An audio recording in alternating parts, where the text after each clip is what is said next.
Time on demand. I would, but I don't have a bell on me. Do you really have a bell?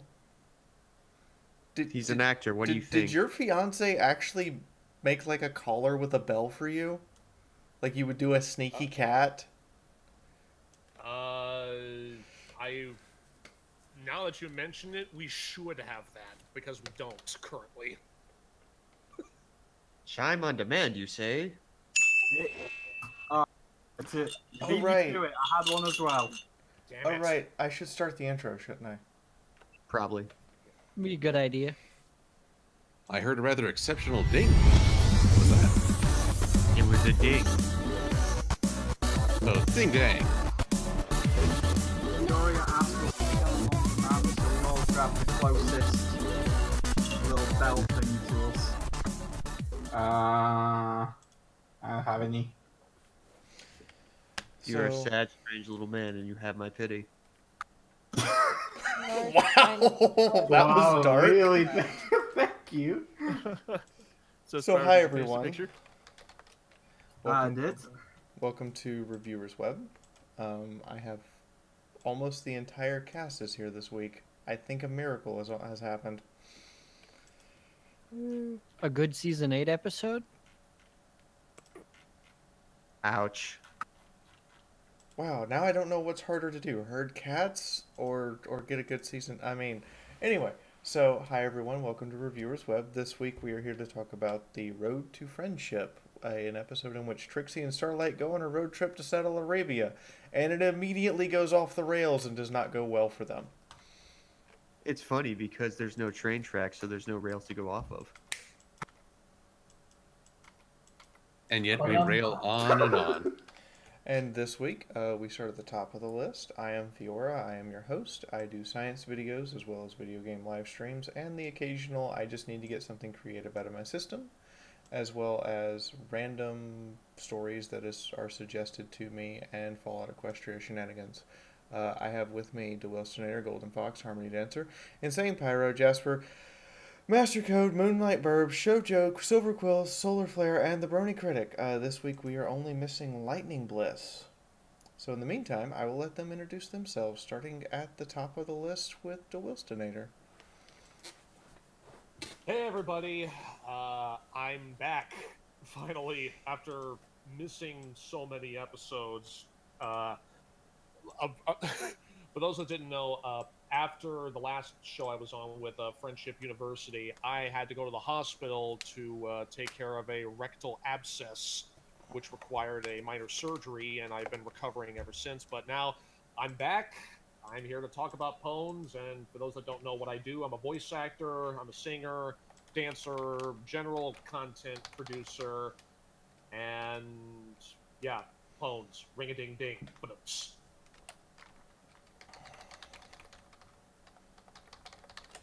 Is that it? I think he doesn't have a bell, so Go ahead, Golden. Well, I think a lot of you know me at this point. I'm just going to go ahead and skip to the next.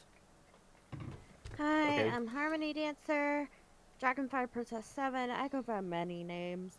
I am an actress, artist, singer, and gamer.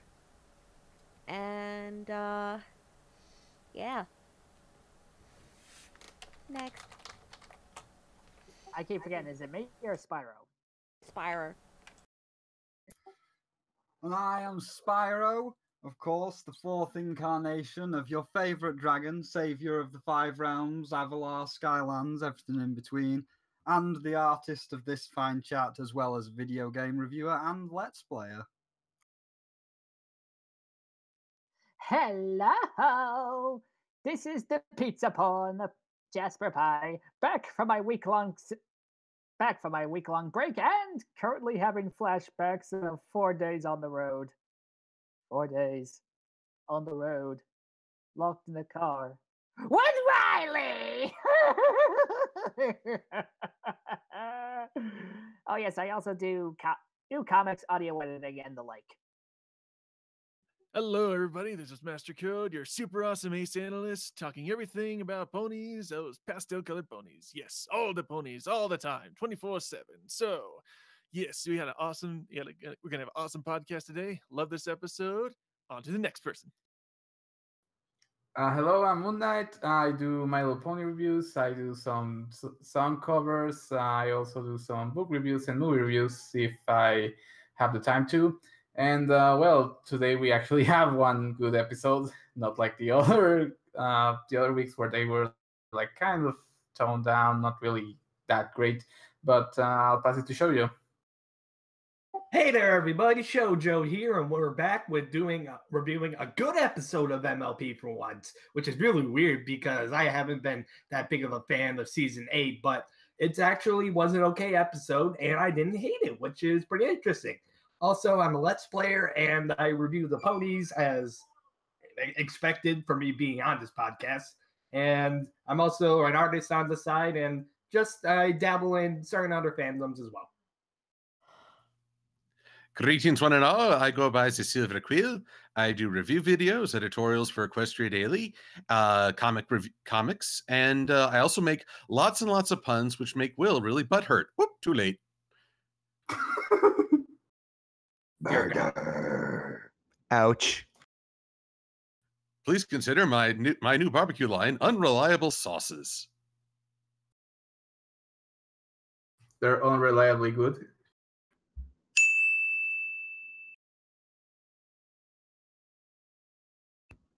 Okay, so anyways, I'm Solar Flare. I hang around with these idiots, spam soundboards, and make a really bunch of dank memes. Also, most importantly of all, though, I respect women, and you should too. Yeah, that's it. Hey everybody, I am the Brony Critic. I focus primarily on fandom reviews, taking a look at the content that the community comes up with and giving my take and kind of trying to promote all that stuff.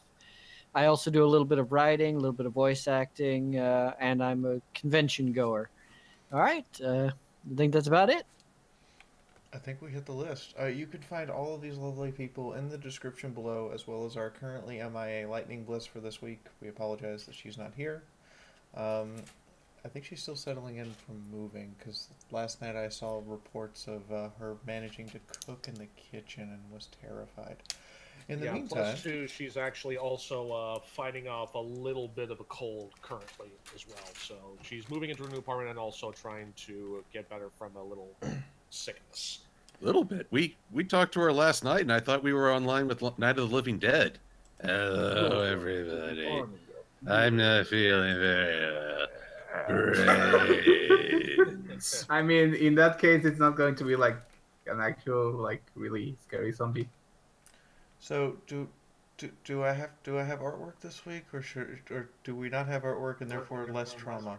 No, we have artwork. We have artwork. Is it even artwork, or is it just, planned mental scarring at this point? Yeah, a little bit of both. Yes. Do I need to get the eye bleach ready? Possibly.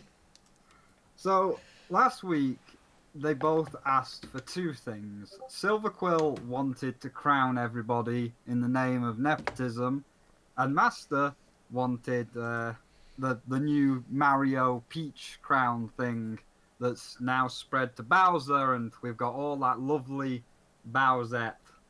So why not combine the two? Let me get into the artwork. I am now frightened beyond all comprehension. I need to be held. I'm gonna hold Jasper. Who wants to hold me? I can't believe I made that statement. Go ahead. I'm ready. Wow. All right. Give me 2 seconds. Apparently the file is too powerful and Discord won't accept it. It's too strong. Oh, wow. Okay. Oh my god, it's too big. When you're about to upload a powerful meme file to the server, but even Discord doesn't allow it. Darn right I don't. I guess you could say it's great and powerful. But crash. Harmony. Behold the I power respect of you. nepotism. I love anti-establishmentarianism. And I'm just gonna boop you on the snoot for that. Boop. Alright, it's just currently processing. It'll be done in 2 seconds. My 1, snoot 2. is not an air horn. How do you know? I thought if I got some extra sleep and I got a nice calming thing of green tea and I just prepared myself to moderate this insanity, I would be ready. I was wrong. It's like sitting on a grenade. Unbelievably wrong. It's like sitting on a grenade. No amount of preparation is going to save you. All right. Oh, there we go. You might There want you to go. make that a It's preparation ritual that you have. Oh, sweet lord. Oh boy. This can't possibly be the worst. Oh my god. How lovely. My eyes! I was not prepared! I was the opposite of prepared for this! This is a preparatory I need the eye establishment! bleach. What I is need this? the eye bleach. Just roll me. Hail to the Spyro, king, why don't you baby. Take us through this image. Explain to us. Tell us the story. Well, it looks like you and me are getting ready to take a huge dick up the ass right now. Like, holy shit. So, as we said, Silver wanted to crown everybody with nepotism, and Master wanted the peach crown. So it's like, let's combine both, and let's have the peach crowns, but rather than a mushroom, it's a bottle of Silver's unreliable barbecue sauce, and it turns the wearer female like the peach crown, and they start to gain Silver Quill's attributes like his bottom half, and the back of their hair is more to his quills. And I am going to be having nightmares about that. I am not okay with this. You forgot the most important aspect, and that is the love of soundboards. Well, I mean, how do you put... Okay, so, ladies and gentlemen, now that we've gotten our insanity and silliness out of the way, we're gonna move on, I hope.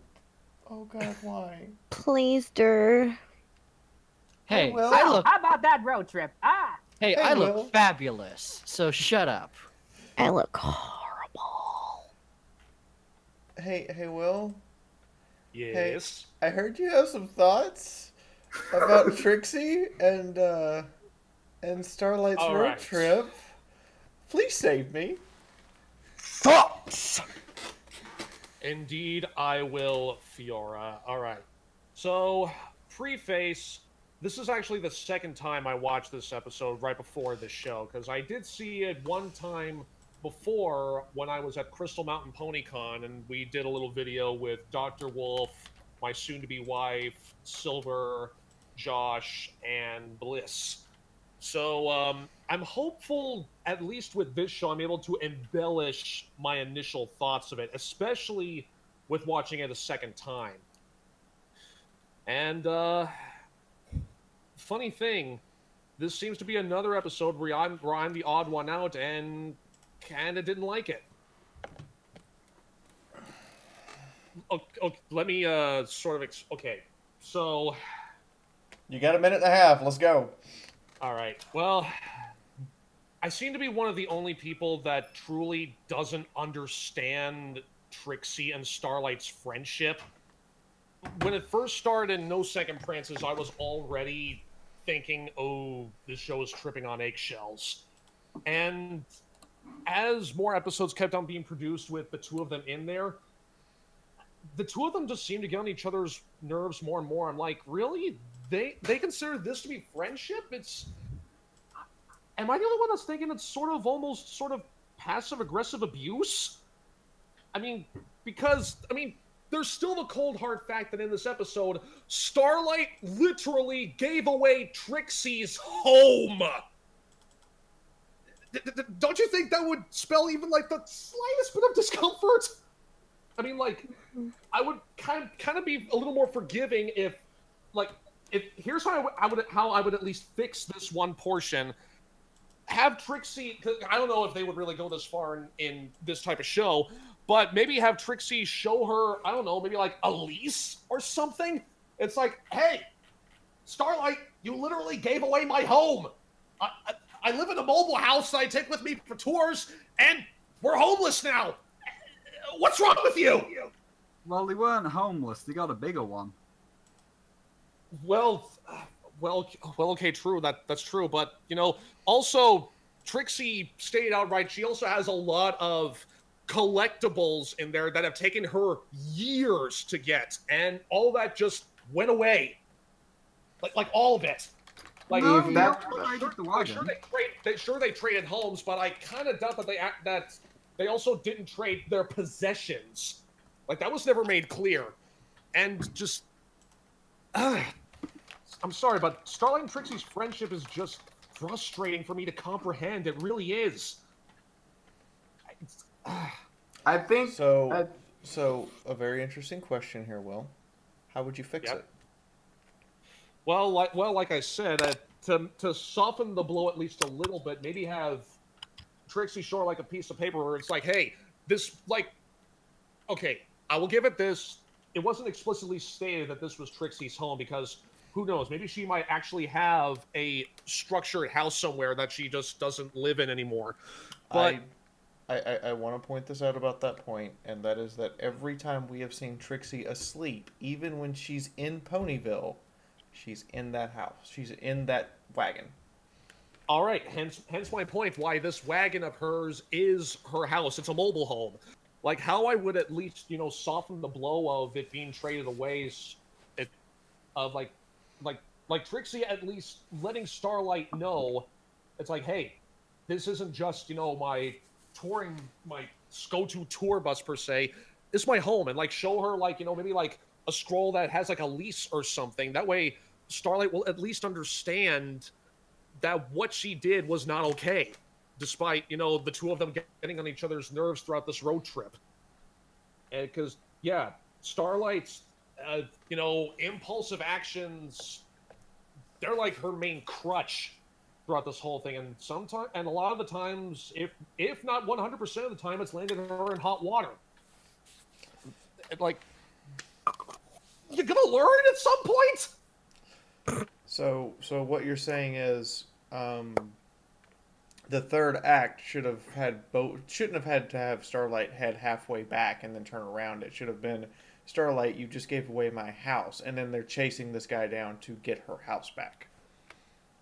Yes. Yeah. Thank you for embellishing that. That was what I wanted to say, but at the time it just wasn't coming through my head. But yeah, that's entirely fair. That actually would have made a more entertaining episode and could have made a more entertaining song.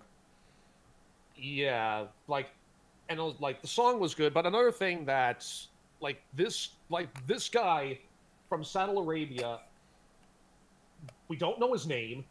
He never explicitly stated his name, and he was. Am I the only one that kind of think he was stalking them? Not just. No, he totally was. Like, not just following them to Saddle Arabia to, let them see the grandeur of this show that he saw in Ponyville. But it's like, I want that house. I want your house. Give it to me, Missy. Give it to me. Why do you even want the house? You're too tall for the house. This is an old tall pone mobile home.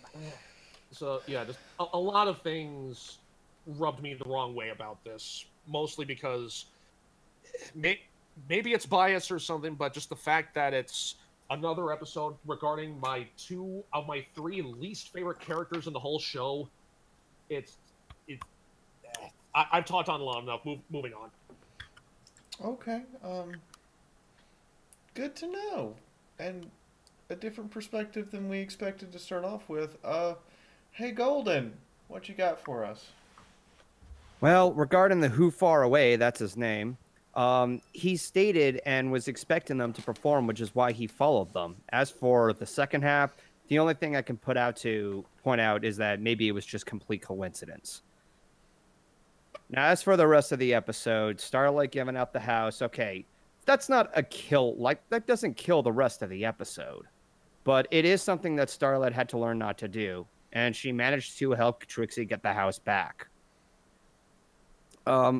I really can't find much else to say at this point because given how huge of a deal Starlight is at this episode, that everything else like that I was thinking about just completely floated away.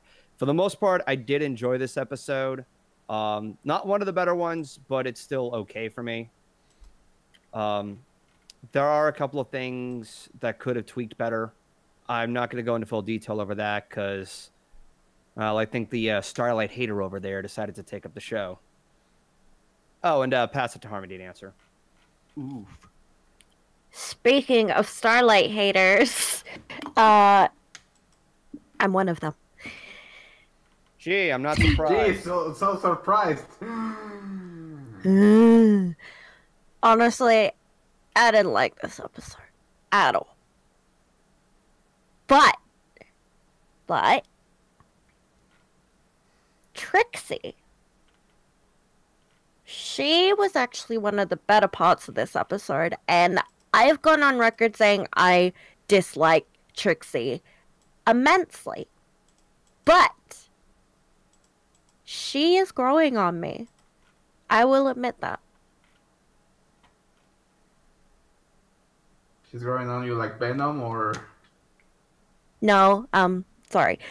I was just waiting for the reaction. It's your 2 minutes. We try not to interrupt. Sweet monkey chucky bugs! Trixie's actually likable now? Somebody shoot me. Anyway, Harmony, continue.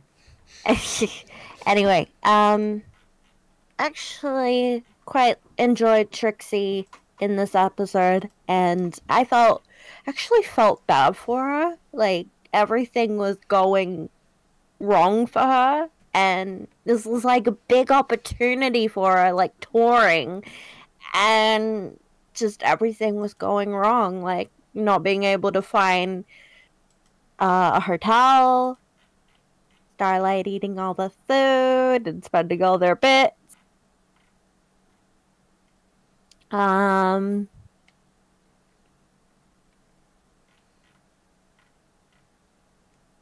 And yeah, Starlight freaking trading away the wagon. That was not okay. I'm with Will. If I were to fix it somehow, I would have Trixie like show a lease or something. It's like, this is my house. Get the fuck in. Shit. I swore. It's fine. It's not like any of us are really that clean in the mouth anyway. Get the fudge out of my house, or I'm going to kick your butt. Fudge is best plan. All right, Spyro, go for it. Alright, this episode is one of those great episodes if you don't think about it. It's kind of like, oh, you know, the crystal gems have been living on Earth for 5,000 years. They've clearly integrated into society, but they never thought to get married. How does that work?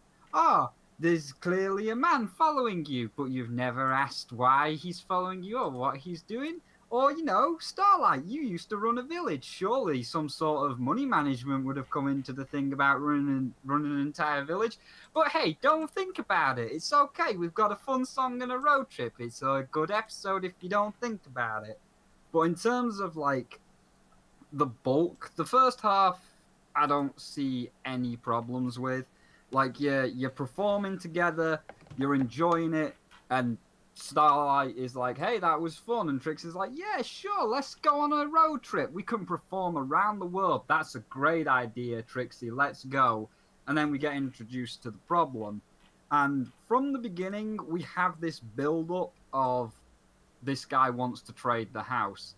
And I think where it fails is it either never follows through because of what they're trying to build but are too scared to, or they were just incompetent. So, let's face it, they're lovers. They are cuddling up together in a very tight space, and all their interactions from to here and back again up to this present one has been hinting that they're going to be the couple when the big finale rolls around.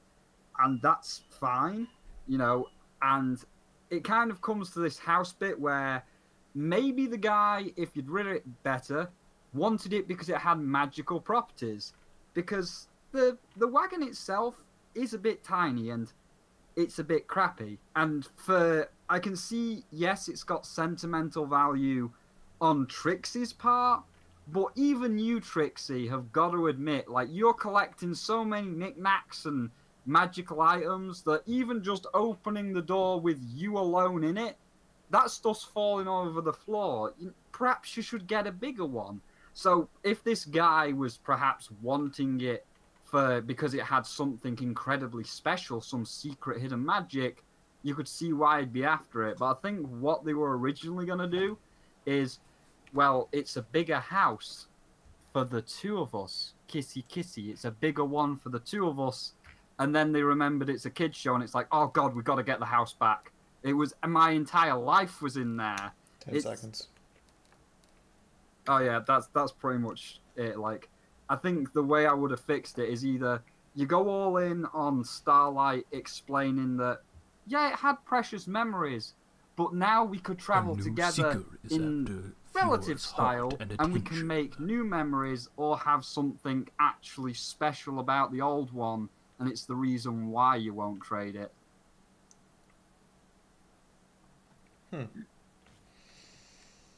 All right, Jasper. I'm ready for you. Oh boy. Well, all I can say is we finally get a Bing Crosby, Bob Hope, Family Guy Road to Rhode Island episode, and it had to be about these two.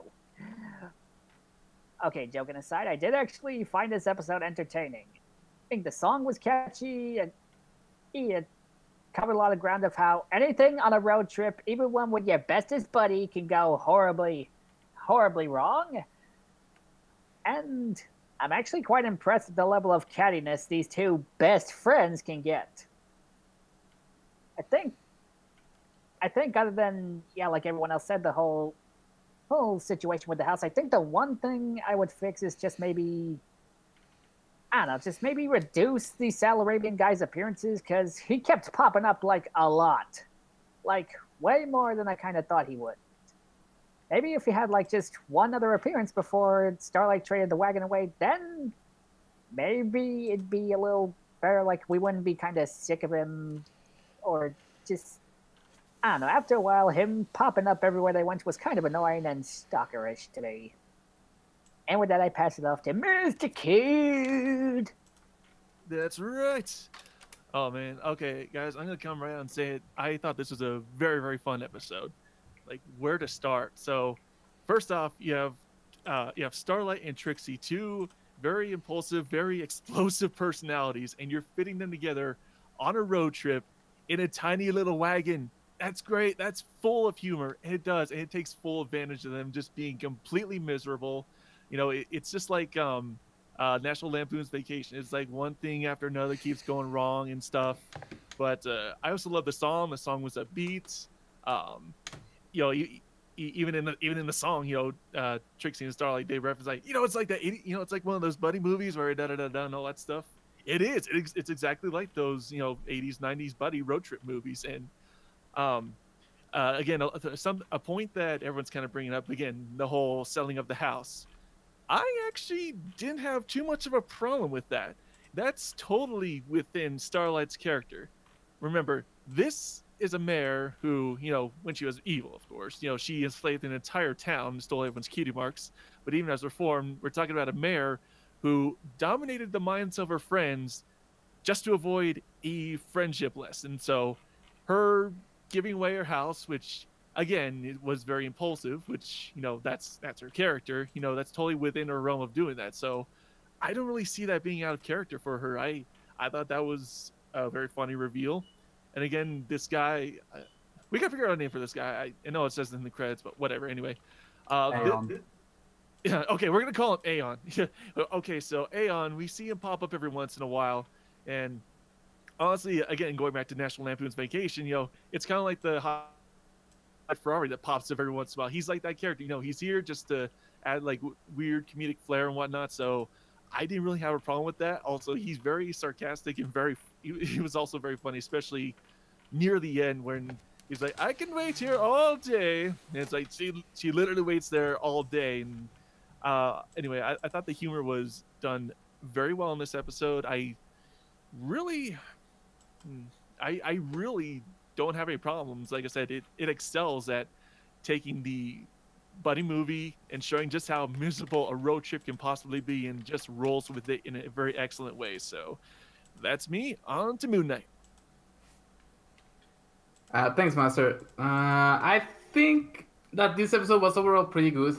Like, the song obviously is like one of the high points of it, where they're going through all these shenanigans. Like, they fall off a cliff, they go like into some lava stuff, and they don't really care about it because they're just having a fun time and with friends.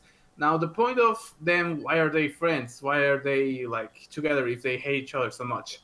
I think that it's more of the situations that they're put in, and it's kind of what friendships have to go on through. Like, they were expecting something like the road trip being like really cool, and it's going to be great because we're going to be spending time together and we're going to be, I don't know, just traveling and doing the magic stuff. But then when you get to the real trip itself, being on the tiny small wagon with all this really, I don't know why she has the stars, for example, and someone else pointed out. I think Trixie is kind of a bit of a accumulator. She's trying to accumulate so many stuff that maybe she doesn't use. But I think the point is that they were faced with a reality that, well, maybe this trip wasn't really what they were expecting, and that's why they're like really grumpy and all that. Another thing is, I don't know why they didn't really prepare with the money, because I mean, Trixie, okay, maybe she's not really the richest person in Ponyville, but maybe Starlight could have got some of her money or something like it. Then the house part. I think the house part, more than a list and saying, "Oh, it's my house, I live in here," because that's kind of resolved. I think it could have been more like explaining, "Oh, I had this experience with the house. I had this other experience. I've lived here since I was little. My father, I don't know, something more emotional that could actually explain why she's so attached to it and why she's like crying and doesn't really want to let it go, even if you get like a really like more luxurious home. Or it happens sometimes in real life when you have like something really attached to you. You don't really want to let it go because you've had some memories with it, you have fun times. But overall, I think the episode was really good. Starlight and Trixie, obviously, it's a really chaotic like couple, but I really loved the episode. I guess it could be a bit of a bias, but I didn't thought it was like really bad. I think it was actually one of the best episodes of season 8 because, well, the other 3 weren't really exactly good. So on to Shoujo. Thanks, Moon Knight. And I'm kind of in a weird position. There are things that I liked about this episode and things that I didn't really agree with in this episode.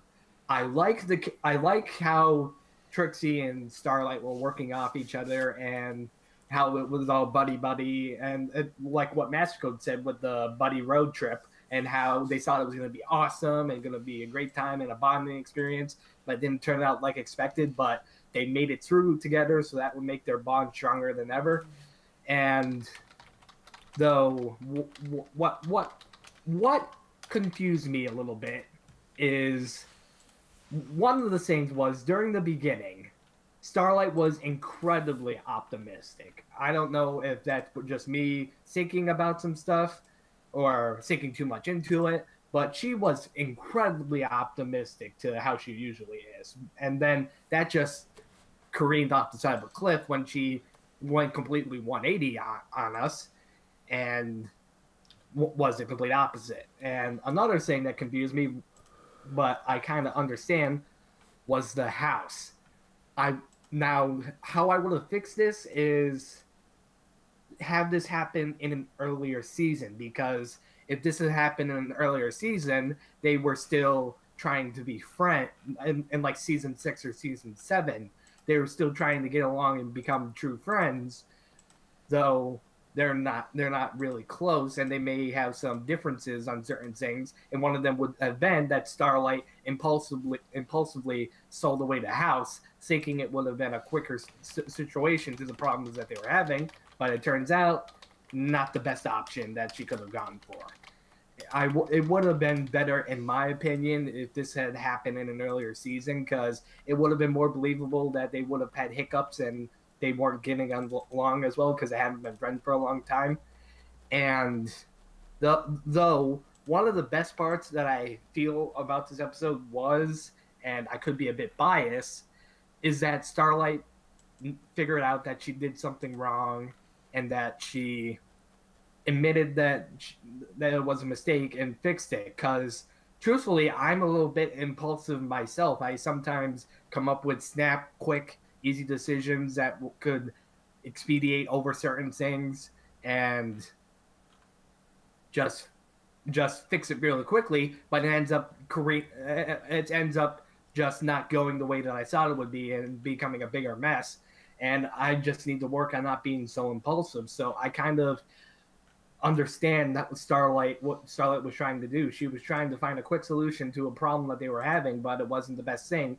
And I kind of understand and get her, because I would have possibly have done the same thing. So I'll pass it off to Silver. I'll stop rambling. Well, for me, this was one of the funnest episodes of the season, and I thoroughly enjoyed it. The thing about Starlight and Trixie for me is, in a show where the friendship of the main six is so grand and beautiful and always works out with near perfection, it's nice to have a pair of friends where it's okay to fail. In fact, a lot of their friendship is based on epic fail, where I find this episode is fun to juxtapose against the End in Friend.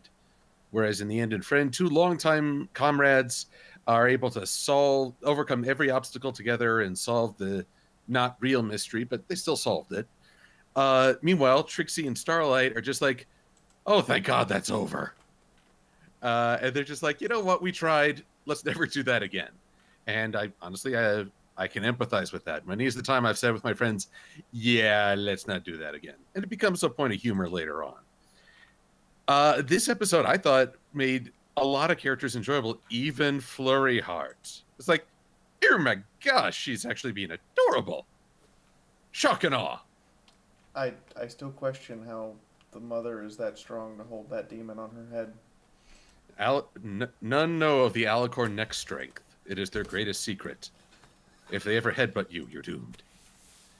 But with our friend Hufar, mostly I just saw him as representation of, you know, when you're having a bad day, someone who is eternally optimistic, you're just like, die.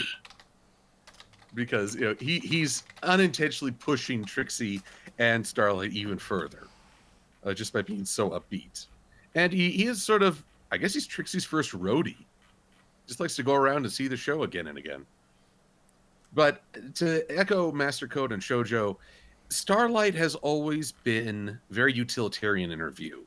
Emotions and things like empathy or sentimentality really aren't on her radar, and it's her greatest Achilles heel when interacting with others. So it was a mistake to just give it away for what seemed like a quick fix, but it's within character.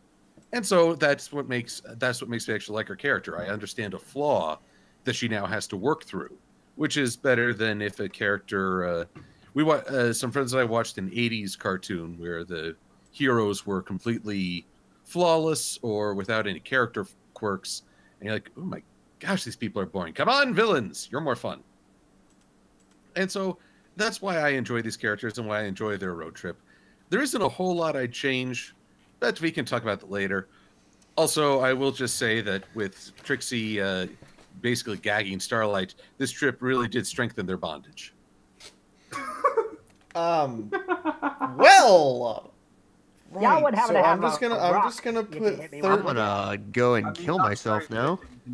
Solar, before you start, I'm just gonna put 13 next to that PG rating we tried to do, just so everyone's aware. Oh, no, wait, fair. You can put PG-13 on it, because then it's going to suck, because, you know, PG-13 movies suck, apparently. I've already ruined that by swearing twice. Right, so since we made Harmony Dancer over there swear, we're just gonna move that over to an R. There we go. The P is now an R, and there's blackout G and third. Moving on. How you doing, Solar? So you moved it over to R, and you didn't think, well, you have A, me, and B, an Australian in the call. You're like, oh yeah, maybe we should slap an R on there before we start.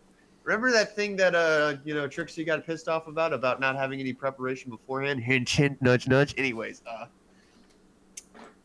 I mean, I'm not somebody that's super looking really in depth into a lot of these episodes. I'm a fairly easily entertained guy. The only real issues I'll have is when basically they double back on a character's progression for the sake of that episode. Like if you have a character that is normally, very logical and very intelligent, suddenly being stupid and unintelligible without any good reason just to, further the plot. That's where I'm like, hey, something's wrong there.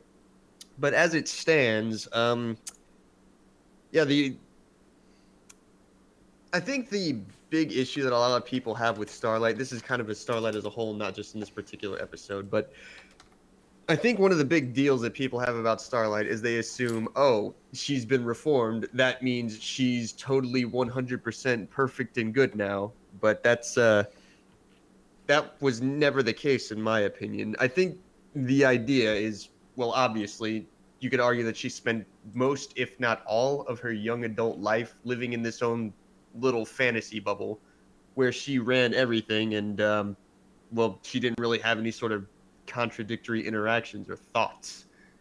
And so when that got broken and she got introduced to other people, I mean, you don't just get those years back because somebody says, hey, we'll be your friend. It's a learning experience, and that's basically what Starlight is. She's a learning experience. So obviously she makes some pretty dumb decisions because, well, she's never really dealt with that before. And yeah, a lot of people say, well, that's just an excuse for her to act stupid. But at the same time, as our big feathered friend likes to say all the time, it's a wonderful look into continuity. I'm trying to make my soundboard go here and it's not going off. There it goes. Anyways. Again, you owe me a quarter.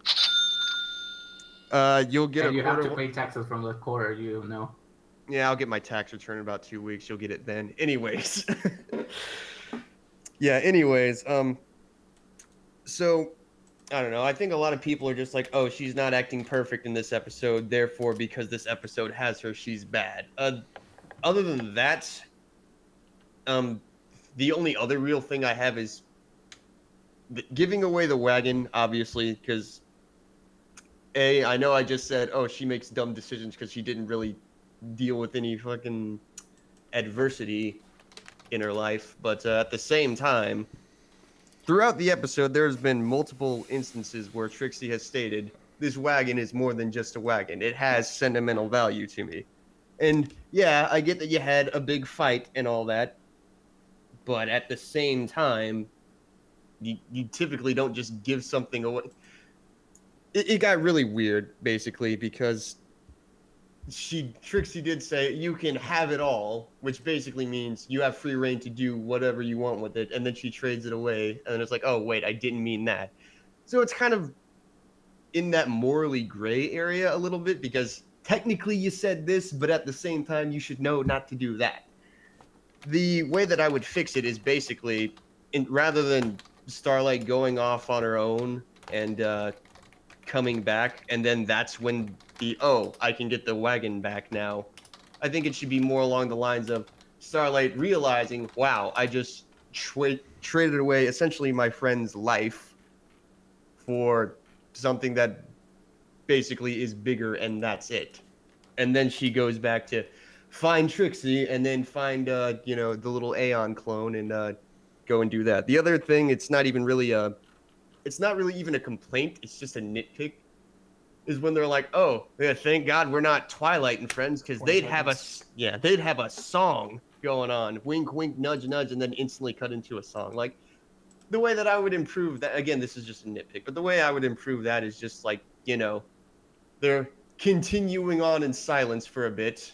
They're kind of, looking around awkwardly at each other, and they're like, screw it, and then they go into song. But again, that's just a nitpick. That's not an actual complaint. So, yeah. Pass it along. Okay, Brony Critic, and for those of you who are curious, Master Code has apparently had a power outage and will be back shortly. All right. So, I am a sucker for classic films, and I loved the hell out of this episode because it was just a huge, loving tribute to the Road to series.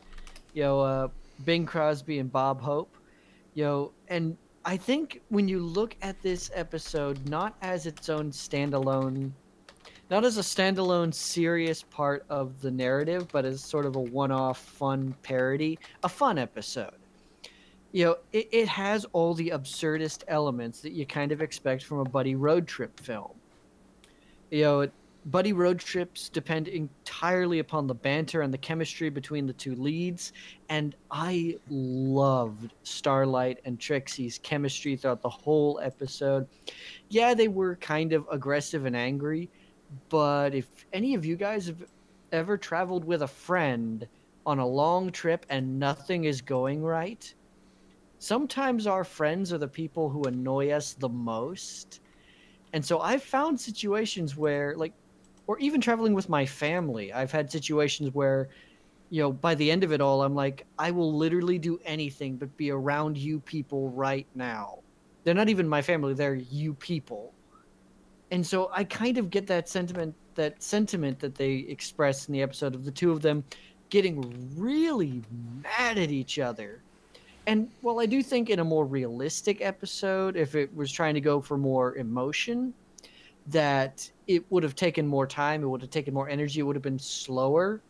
I think for the point of the episode, that because it happened so quickly, we're getting these really fast-paced, funny jabs and jokes. And, the one thing that I absolutely love about this episode, more than anything else, is that this is the first episode where I actually found myself loving Trixie as a character. I've had episodes where I enjoyed her as a character, but there was always those underlying annoyances, those aspects of her where she's clearly showboating, she's clearly putting on a front. I think this was the first episode we've really seen where she was sort of her honest self. She reacted to the situations in a way that made sense, in a way that wasn't exaggerated or strange. And it's because she has such a natural chemistry and a natural fit to Starlight. I absolutely agree with Silverquill's assessment of Starlight and how that plays a role into her character, especially when we look into, her past episodes. This is the pony who, whenever she's confronted with a problem she cannot solve, she always goes for the quickest, easiest solution, regardless of how people will feel. The first episode that she showed up in as a protagonist character that wasn't a big event story, she literally brainwashed the main six because she was scared she wouldn't be able to make friends with all of them. So clearly this is totally within her character. Even if she's expanded along, that's been a consistent element of her character. And they instead play it up for a good laugh. And I mean, obviously it should have been maybe slowed out or padded out more. But, it's a 22-minute episode. And for what we got, I thoroughly enjoyed what just turned out to be an incredibly funny tribute to a really great movie series. And the music was just amazing as well. I love the hell out of this song. In fact, I'm probably going to be listening to it again after the podcast. So, I do have to ask a question. You've got about 20 more seconds. Why was this song so good for you? Honestly, I think it's just because of the style of music that I like. I like the kind of 1940s, 1950s musicals. I mean, one of my favorite movies of all time is Singing in the Rain. So this kind of show tune style music is really fun for me, and it brings back good memories. You are the one I like. I'm just going to interject a little bit. This is kind of like a more upbeat version of The Trail We Blazed from Road to El Dorado. Yes, I love that Oh, song. that movie is great. So It's a great song. But yeah. So getting back onto the episode, and away from a bard and a rogue go have an adventure, uh, who has points they want to bring up? Just cue up your mics and I'll get them in the order I see them. So I got Silver Quill, then Insane, then Will, then Brony. All right, so we'll start with Quill. Well, I'd just like to note the milestone for Equestria's newest princess. Flurry Heart had her first "Mom, you're embarrassing me" moment. That's actually true. I still firmly believe that's not a princess, it's an abomination. Equestria's newest abomination, maybe princess, is embarrassed by her mom and her aunt. That's fair. Then we had Insane, then Will, then Bernie Critic. Can I just say one thing? Quickly. Go ahead. Flurry Heart is a cute little babu and you will not disrespect her! I will disrespect that abomination every chance I get. Well, technically, she's a child, not a woman yet, so it's okay to disrespect her. Good point, Solar. Good point. Adorable babu! Come on! And you know what? Cozy Glow's an adorable babu, and we saw spoiler, talk about this later. Insane, your turn. I'm just gonna have to say, like, I kind of disagree with everybody saying Starlight traded away Trixie's life. Like, she never traded away her life, she just traded the wagon. Like, the whole agreement of the trade was just the moving piece of wood. Like, all of her wands and smoke and mirrors and everything, she kept all those. That was all in the new wagon. And, like, I would probably do the same as her. It's like, listen, you've been complaining that it's too small. You've wanted a bit more room. This is the perfect opportunity.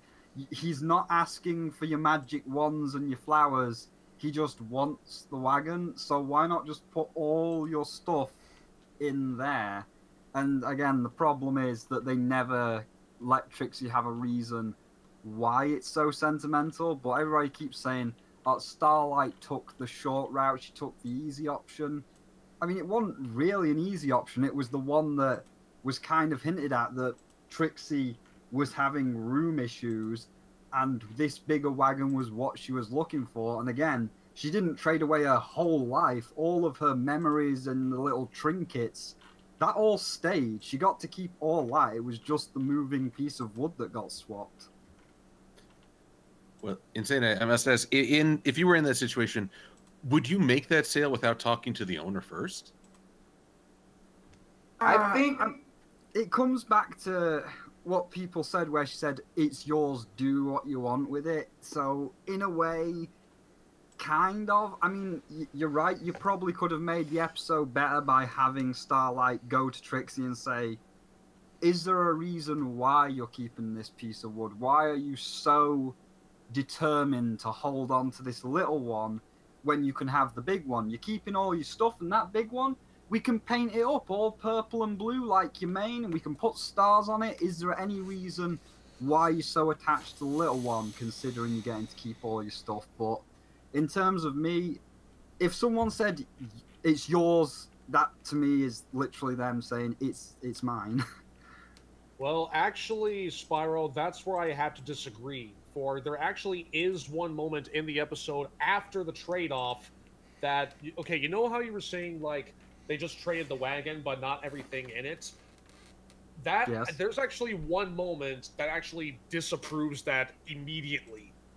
We see, what's the guy's name? Hufar, you said? I'm just going to call him Aeon of Arabia. So, anyway, we see him before, around the time after Starlight and Trixie do their faux friendship chant, we see one of Trixie's smoke bombs go off inside the car, causing him to cough before exiting. So it's clear all of her possessions are still in there. It could have just been one of those leftover balls that were just sitting around in the wagon. There was a lot of stuff. You have to keep that in mind.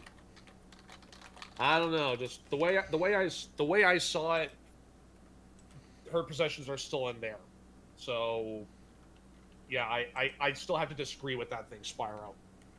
I would like to point out that there was a very brief scene. You could have very easily missed it because there's only like a second where Trixie was hauling all of her stuff without the cart, and then the rope snapped. But yeah, I'm just gonna point that out. I have to make a point here about it just being no. That's not how houses work. Like, I know I'm gonna move out of this apartment, and I'm gonna have to figure out what to do with the giant wall of art behind me. And when I do, I'm gonna like the place I move into when I put all this artwork back up. It's not gonna be in the same order. It's not gonna look the same, and it's gonna feel off to me for weeks. And that's just the artwork. That's not counting my furniture or my streaming setup or anything that's actually like important that I interact with on a daily basis beyond simply looking at it and admiring the work and dedication of fans who have given me about 90% of this. So no, I can say that it's not just a wooden box. This is where you live. This is familiar. This is your you moved into this place and it was empty, and then all of that stuff she's added into it is what made it hers. You fall in love with the flaws, not with the finish. Exactly. I just came up with that, by the way. Don't steal my quote. So Will, you had a point that you wanted to bring up. Yeah, I did. Aside from all the the conflicting feelings I have with Starlight and Trixie, not just as individual characters, but their friendship as a whole, I will say one thing that did kind of pop into my head during the song. It was like one of the last lyrics where like Starlight holds up both their hooves and they're tied with a vine and stuff like that. I forget how the lyric went. It's like it's a road trip and we literally can't go anywhere without each other. That instantly reminded me of the Book of Mormon, the musical directed by the same guys who created South Park. And I remember there was this one line. It's like, oh my God! So Trixie and Starlight are now being Latter-day Saints or something. Because like there was this one line in the show. It's like, according to rule such and such, we literally can't go anywhere without each other except the bathroom. So when I saw that and that line came up in the song, it's like that came up to me and I'm like, oh, this friendship is doomed.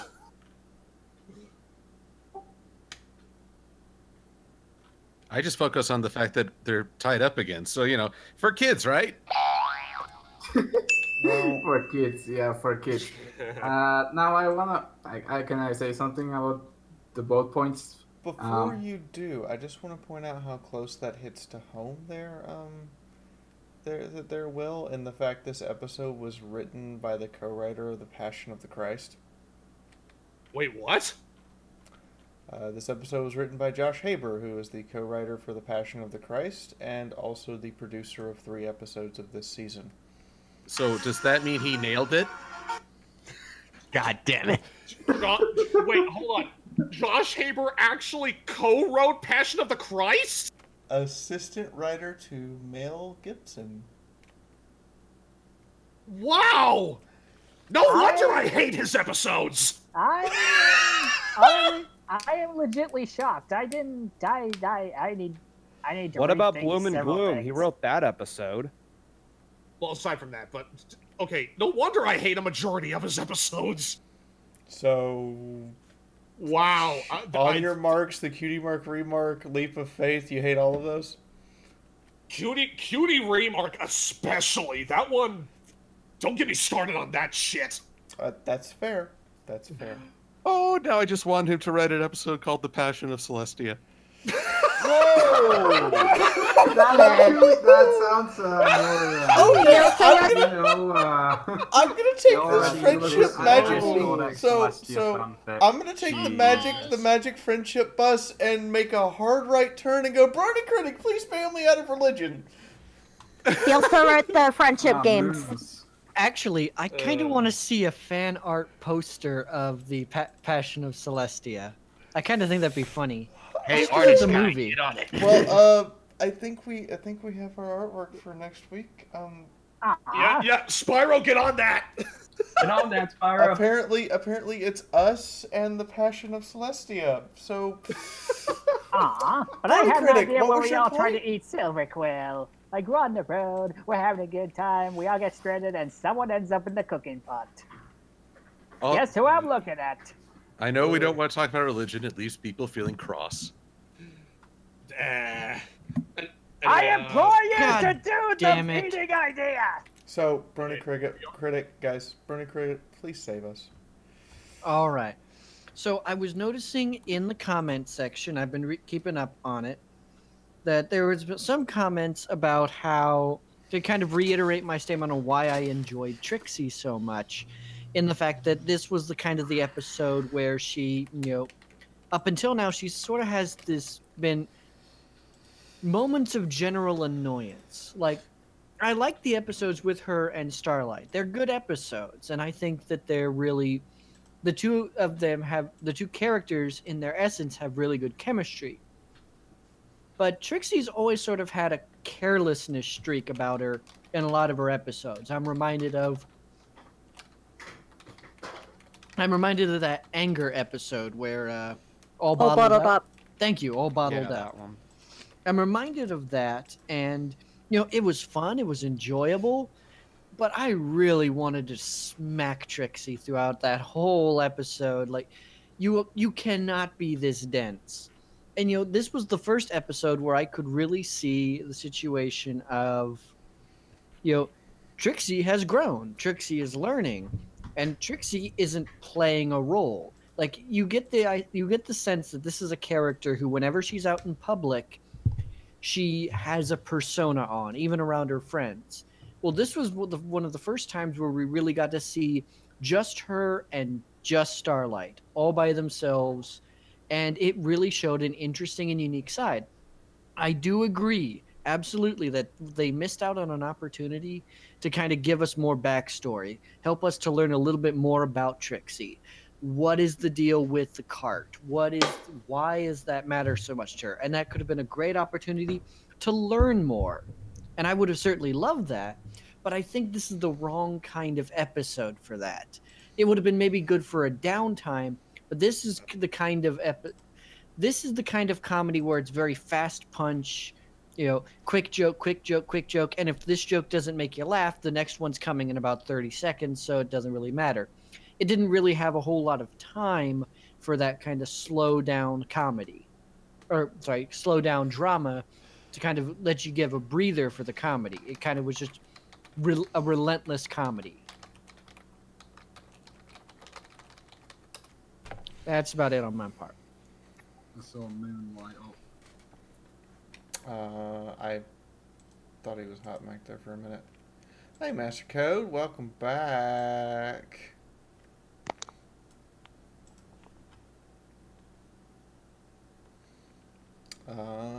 Or not. I'm not sure. Not sure. Insightful. Anybody have something else they want to add to this discussion? Can you hear me now? Yes. Okay, now I can hear you. Okay.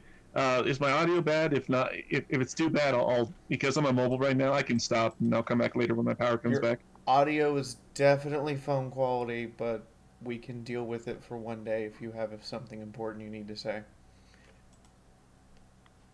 Basically, the only real other thing I wanted to bring up was, and I'll be quick with it, is at the end where Starlight Trixie, the adventure's all over, and they were like, hey, it was a tough journey, but hey, we tried. And I think that's just a great theme because it kind of goes back to Scaremaster, where, excuse me, where, it can be sometimes scary to go on a big road trip or just to do anything. And the fact that they went through this hellacious road trip, and the friendships were tested, they were tried, but overall they came out as better friends. So I think that was a great theme, and that was a great part of the episode. I like. Master, did your phone just buzz? Because for a minute there, I thought you were in a horror movie. I did just buzz. I got a message. All right. You have 30 seconds to comply. Oh boy, that's a That's an awkward message to get. It's like a Belinko experiment or something. In the meantime, does anyone else have anything else they Me, want to... please. Oh, okay, Moon Knight. What you got? Okay, first of all, with the thing that Spyro said about changing it for the better, it's kind of like that one episode of SpongeBob where, Mr. Krabs is taking off his back and he's complaining about his mattress or something, and then he's like, "Oh, maybe it should be a great idea to change it for him so that it's it's a new one, it's more comfy." It's like maybe Starlight was trying to like get something better for her friend, because I mean, who wouldn't want to like improve something that his or her friend is like complaining about, but it ends up like being not really that good, because she literally threw away maybe some memories, but she doesn't really like Trixie doesn't really explain too much on it. Uh, then what was the point that Will said? Oh yeah, the two of them like being real together, and they can't go on the trip without each other. I think it sort of goes with the theme that everything's kind of better with somebody, a friend that you can like share the experience with. Like it has happened to me. Like maybe there's something like really bad happening at the time. Maybe I don't know, the trip is just boring. Maybe something really like not like, well, please, but with friends, it's always better. And even started like at the end, it's like, how did I not see all of this stuff? We went through hell itself, and it's like, well, because you were with friends, because you were enjoying it with her, and it's like, well, everything's better with friends, so they're more than friends, I guess. And that's it. Oh, you're just giving the shippers more fuel now. Oh, come on, like we have mares and colts with colts in the flipping, what is it, the what is Hearts and Hoops Day, and they're sitting together and they're having days together. Like, come on, just admit it. We had Lyra and Bon Bon exchange gifts on Hearts and Hopes Day. I think we can just roll with it at this point. Yeah, but we have Scudo's aunts being literally, they've confirmed that they're lesbians, but they can't say it on the show because the kids, I guess. But don't you know they're just good friends who like to touch each other's butts with their butts? Friends with benefits? So, I give one last call for oh, okay, well, they want to keep going. Okay. Now I wish we had more good episodes. Oof. Hey, Solar, what you got? Okay, so I did step out for a little bit. I did step out for a little bit earlier, so I'm not sure if somebody already covered this, but I did notice throughout this podcast there were some people saying like, oh, the guy was following around Trixie and Starlight, and that was really creepy. But the way I see it is like this is especially more popular in Europe, I believe, than it is like in the States. But typically, whenever there's a performer or like a music group or something like that, and when they go on tour, it's a tour. They go to a different country, or at the very least, they travel far and wide around their own country. They stop in a bunch of different cities, so everybody in the country has a chance to fucking go and see them and all that. But some people, they just, they follow them around in the tour. They go to the same cities as them so they can see it again. And this, in my opinion at least, is like a more extreme example of that. I mean, yeah, like people are going with the obvious, oh, he's a stalker, and like maybe just a dedicated fan just following around the tour. Anyways, that's what I have to say on I it. think that was brought up like a little like here and there slightly throughout this podcast, but I don't think it's been embellished on as much as with as much info as you're giving right now. Like it was touched upon lightly, but not with this much detail that you're presenting. Okay, so yeah, that's the only other thing I had.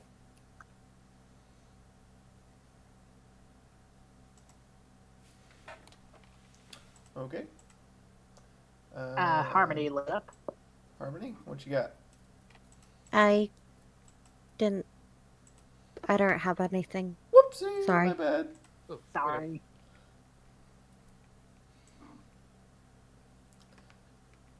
All right. Well, I have a point I would like to bring up, and that is that the two of them have some sort of functional relationship, and I wish we would have an episode that would show a functional relationship between them.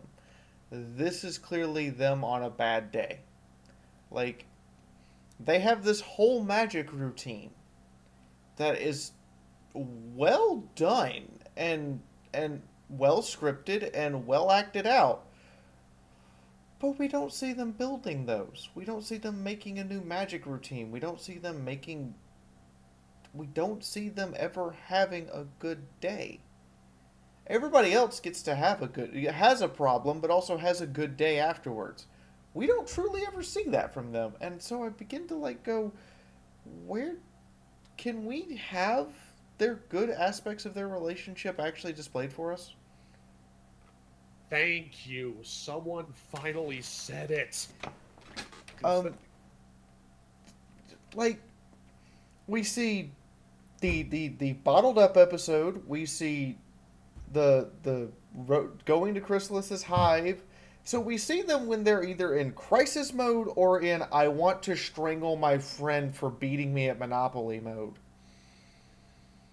But I saw Silver Quill and then Brony Critic. Well, first I want to challenge you on the well-acted part. Within this entire show, I don't believe I've ever seen a pony actor actually convince me. I mean, that's fair. I'm thinking of the Method Mares and still want to punch that guy in the snout. Oh well. It's funny. I've made reference before to the positivity void. It's that area where you assume everything's hunky-dory off screen. Celestia's in it. The Friendship School's been in it for most of the season. And we only get to check in when things go wrong. So I would just say it'd mostly be an episode, I think, where Starlight has a problem and Trixie appears just long enough to give her the right advice on what to do. I think the closest we came to that was to change a changeling. Because in that, they're not really at odds with one another. It's just a very difficult situation, and they're contributing as best they know how, even though as characters they're very snarky and offer that just know how to just say just the wrong thing to make the scene funnier. But it's like, that's the last thing I want to hear right now. Yeah, and I have to agree very much with Silver Quill on this.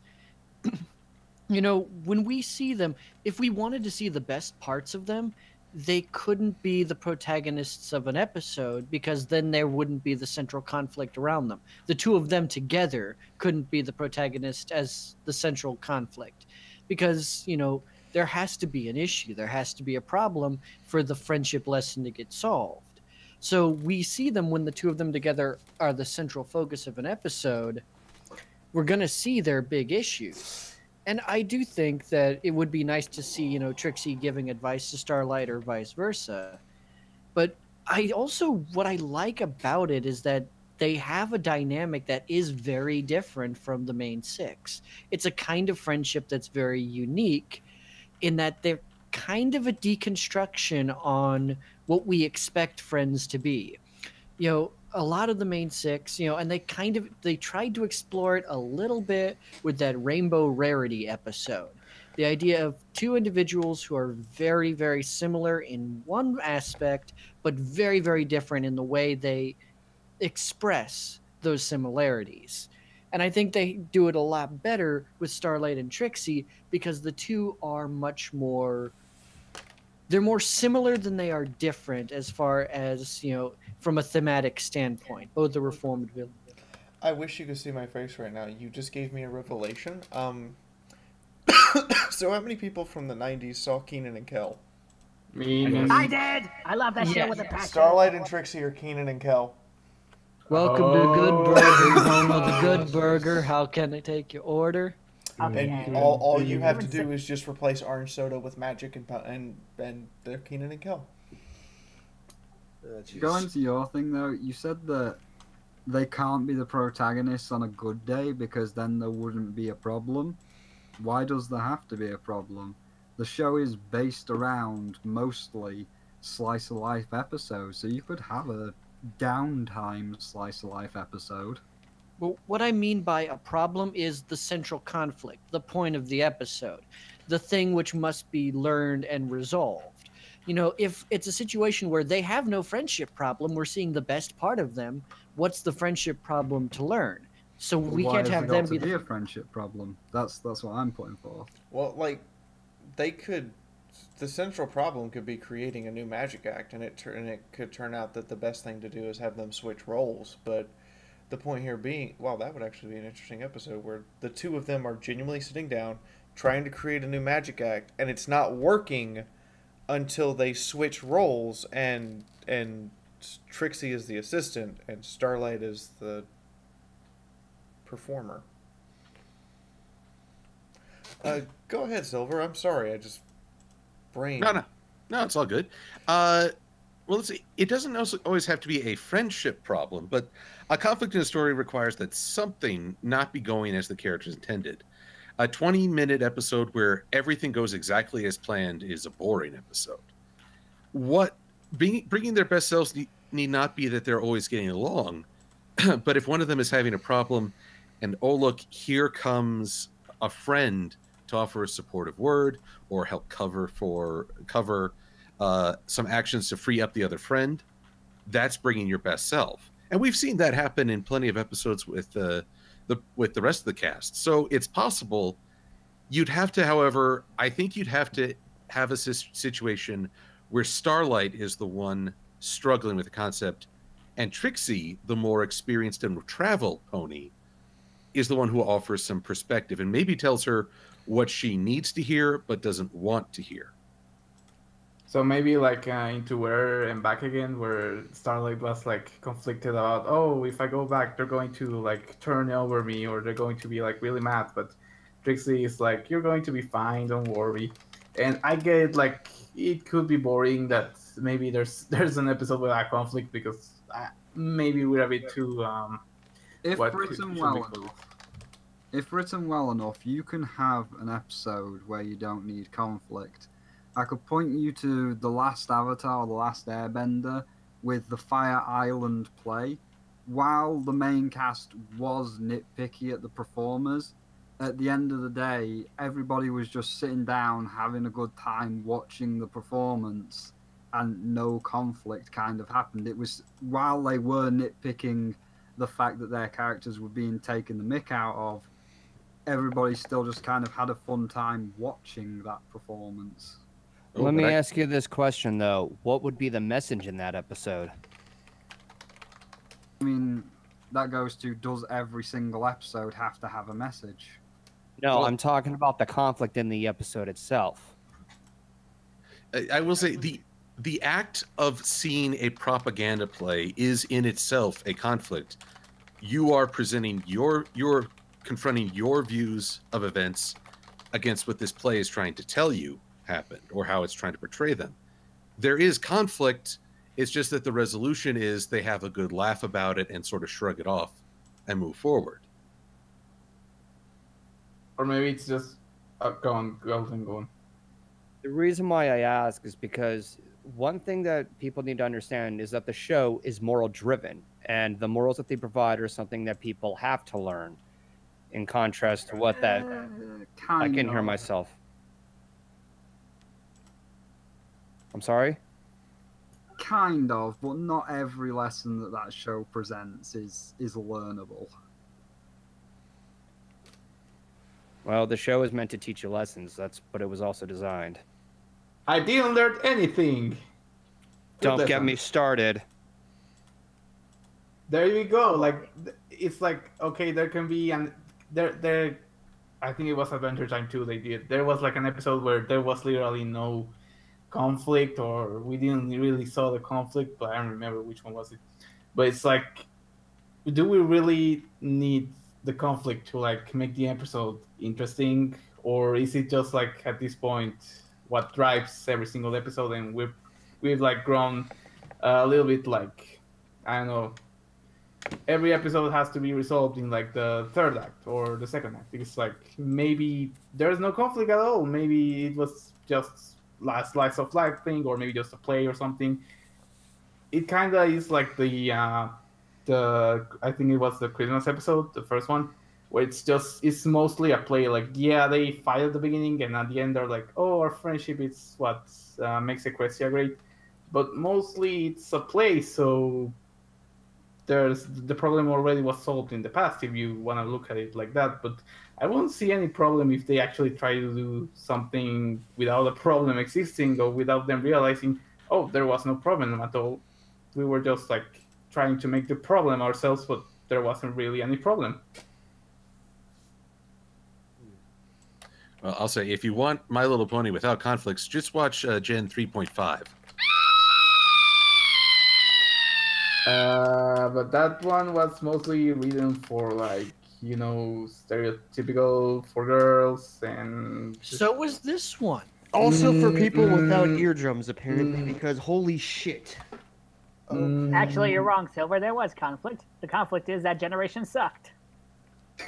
I think I'd just have to agree with Fiaura about like making a magic trick between them, because if you try and force a moral into every episode and try and force a conflict into every episode that has to forcefully teach someone a lesson, at that point you're just trying too hard, and the message that you're trying to convey can sometimes just be lost because you just tried to put one in every single one, where if we just did what Fiaura said, and it's like, here is them on a good day having a magic act, nothing wrong, then it's like, oh well, wasn't that a nice break from having a moral shoved down our throats every week?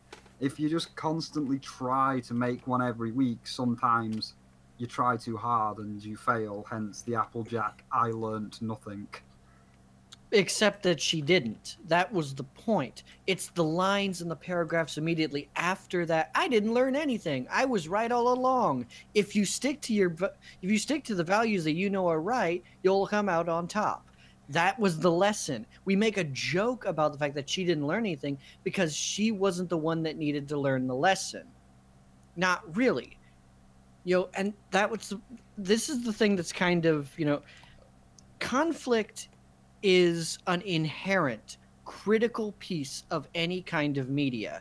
If you do not have and conflict doesn't mean, a fight, an argument, or like some big bad. It literally just means an obstruction to the goals of the protagonist.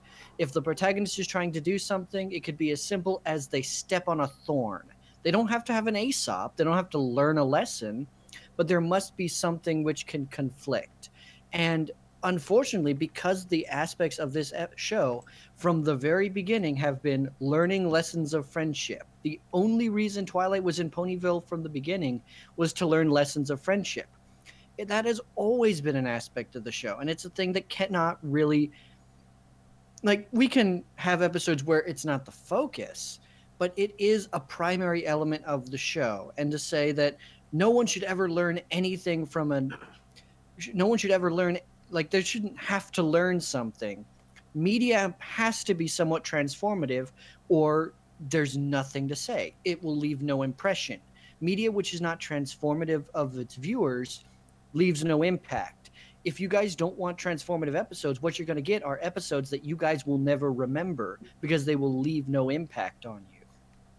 But then again, we have... Okay. So I was just gonna say, I don't mean every week, but the 200th special where they got all the background ponies together, while the main 6 were having conflict, it wasn't really focused on them, and it was just people going about their daily lives. I'm not asking for no conflict every single week, but going to what Fiaura said, like just one episode for a break where they're just on a good day working on a magic trick. It'd just be a nice break.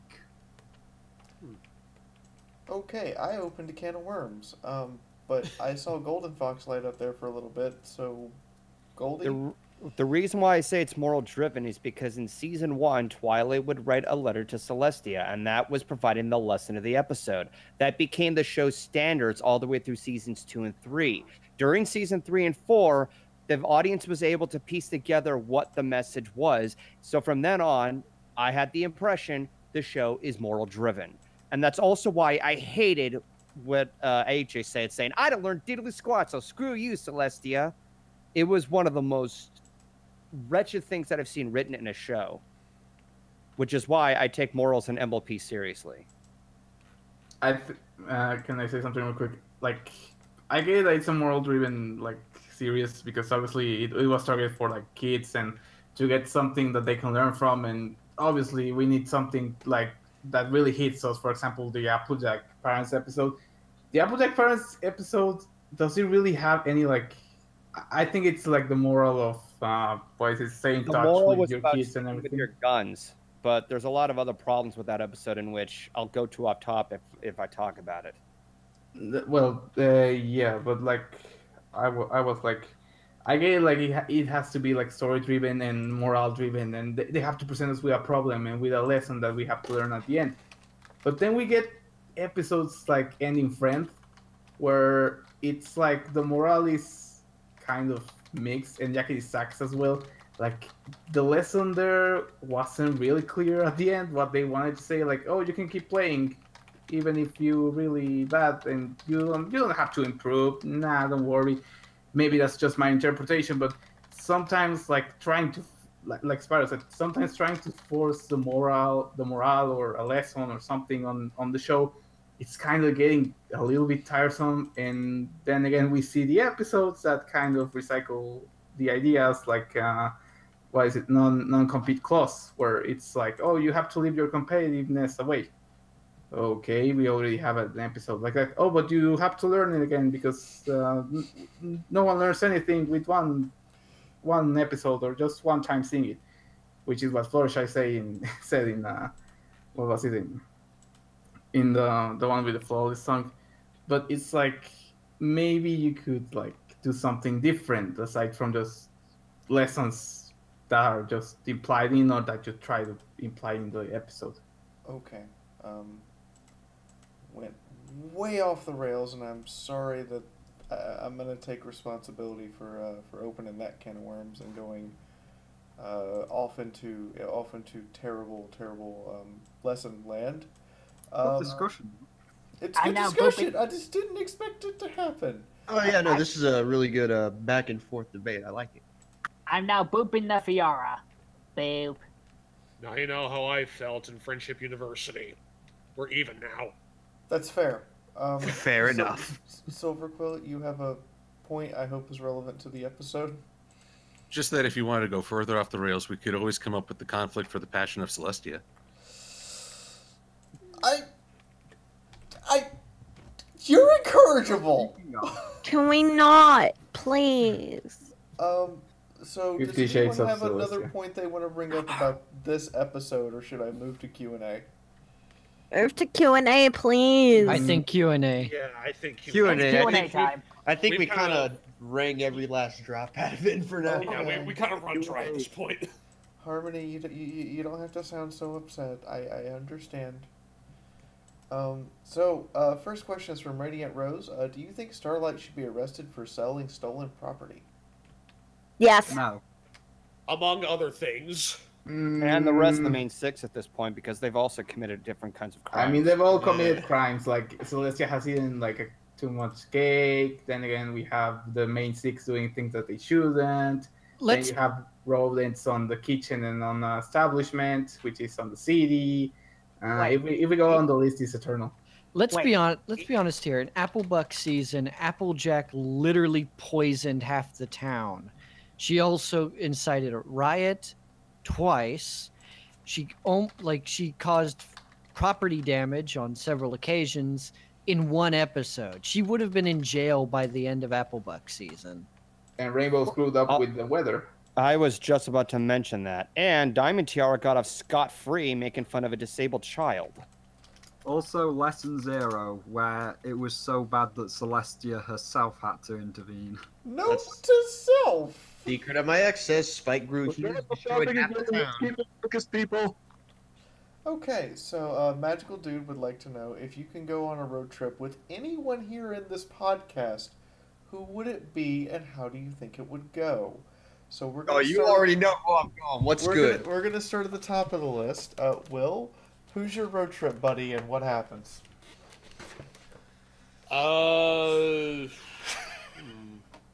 actually a good question. Yeah. Well, I guess I would probably have to choose Jasper to be my road trip buddy, because I mean, aside from the fact that we've practically known each other for a little over a decade, I don't know. There's just something about the two of us that we just click. We really do, and hopefully, like, if we were to do a road trip, it wouldn't last as long as the one he did in order to get over here to California. I still have flashbacks of all those trucks. Don't worry, I would probably drive the whole way, as I mean, I literally do that. I drive for a living, but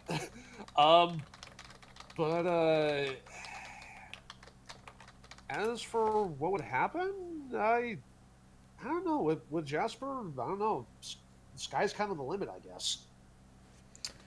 Okay, my turn. I have to pick one of you. I hate to say it, and I know that it's going to result in more cringy fan art of A1 and Tater Tot, but I'd probably have to go with Silverquill. Called it! Aww. And knowing the two of us, one of us would fall asleep at the wheel, and we'd end up staying at some shady-ass hotel in the middle of nowhere, and some creepy horror movie shit would happen, and it would just be us, being paranoid. We both know in that scenario I'd be the first to go. That's true. Well, no, I didn't say we'd actually die. Remember, it just turns out it's us being paranoid and getting terrorized by our own imaginations.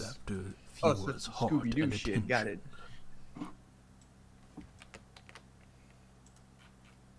Okay, Goldie? Who would I pick for a road trip? Yep. Road trip partner, yeah. In this chat. I would pick Keyframe. No. Well, no, in this podcast. Okay. I'm sorry. I don't know. It's fair. You know the answer. Well, just think for a second. Who would you really want to be locked in the car with several hours, possibly to go bury their bodies? I mean, have a good time and sing and stuff. I'll think it over. Somebody else can answer that question. Okay. I would choose. I would try, and I would choose. Other than Joey, which would be the obvious choice. Totally not biased. Because you're expecting me to say Joey, so I'm gonna choose Will. Oh, really? Me? Yeah. I don't know. I think we'd have fun on. I think we'd have fun on a road trip. We could do. I'm kind of flattered, actually. Road trip karaoke. We could do. I don't know. We could just hang out, have a good time. Explain that the seatbelts are not there to keep you from falling into space like they are in Australia.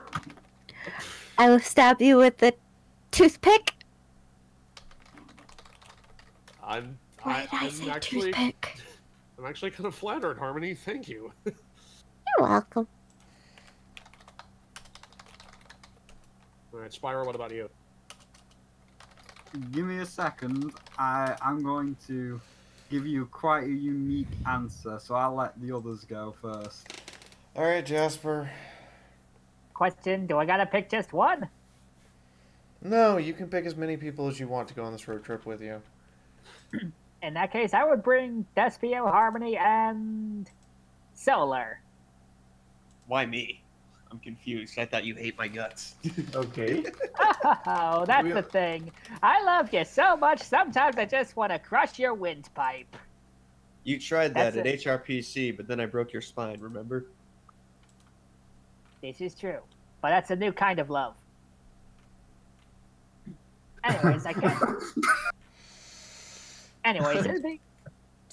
it'd be like your typical road trip. Everything's going fine, fun, but there's a twist at the end.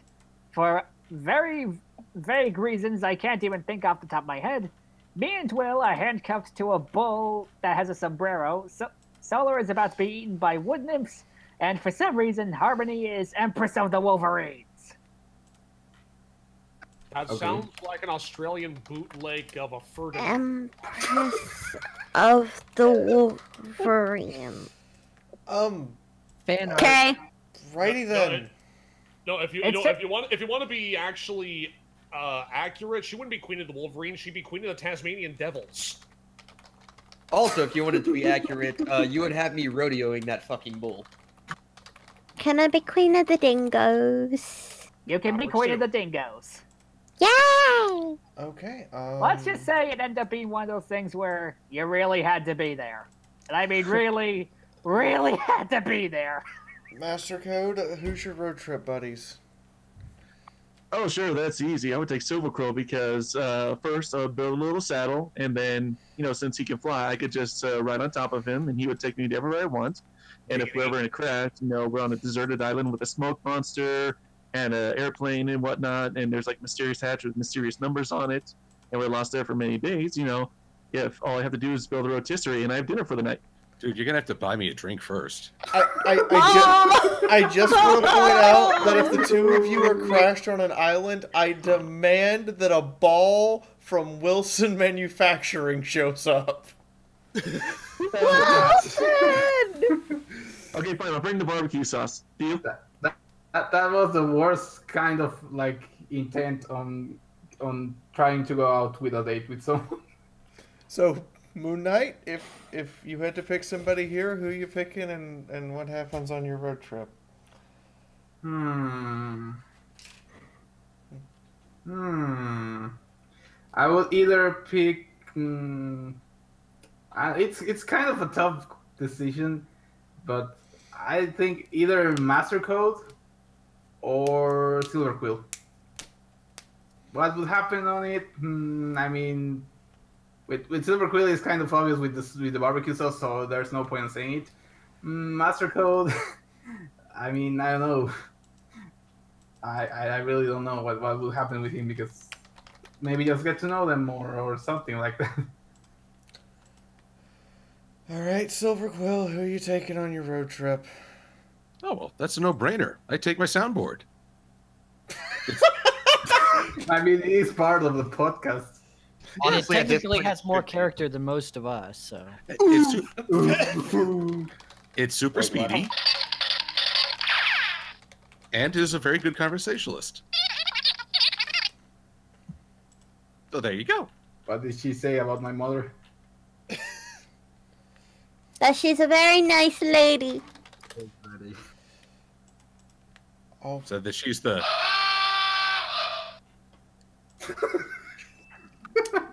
Well then, Solar, who's going on your road trip? Oh, you already know what's gonna happen. I'm busting out the shades. I'm taking Golden Fox. We're gonna drink some beers. We're gonna play some really old video games and respect women.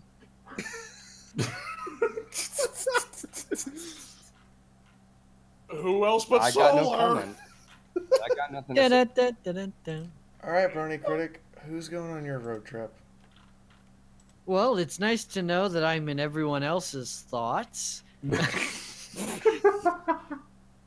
But I think I'm going to pick you, Fiaura, because I can actually just imagine the two of us sitting in a car, driving along, arguing for hours on end about really esoteric, like scientific or historical or deep lore aspects of My Little Pony, and just going on and on about it. So what you're saying is we're going to get into a car and it's going to turn into a Greek classical theater the whole way to BabsCon. And by the time we get there, we're going to have like this 300-page piece written on papyrus that's made to be presented in an amphitheater. Absolutely. Did someone mention the Great Papyrus? If sources cited, of course. Okay, I think Spyro's ready for the trip thing. Yeah, so normally I'd just take Moon, I'd show him around England or some of Europe, but you've all got it so planned out. And if you want a truly fun road trip, you have to just let chance decide. So what I've just done is I've loaded everyone's name into the wheel decider thing, and I've got GeoGuessr up, and I'm going to spin both the wheels, and we're going to see where it takes us. So I'm now spinning, and I would take Jasper, and we're going to go for the first place on GeoGuessr, Jasper. Like, yes, what? You're my road trip. You're my road trip buddy, and we're just going wherever the first location in GeoGuessr is. So Yay! This is gonna be so much fun. We can stay up late, swap man the stores, and in the morning. I've made my guess. Pyongyang, North Korea. No. Apparently, we are going to. Well, I don't even know how you say this, but we are going to Hurika Renkico in Argentina. And whatever happens there happens. So when you come back, you have to explain to all of us why Jasper's dead. Well. And then start running. I'm very frightened. Well, that's the point of a nice, fun, chaotic road trip. You couldn't decide where we were going, nor could we decide who we were taking. We literally just spun a wheel.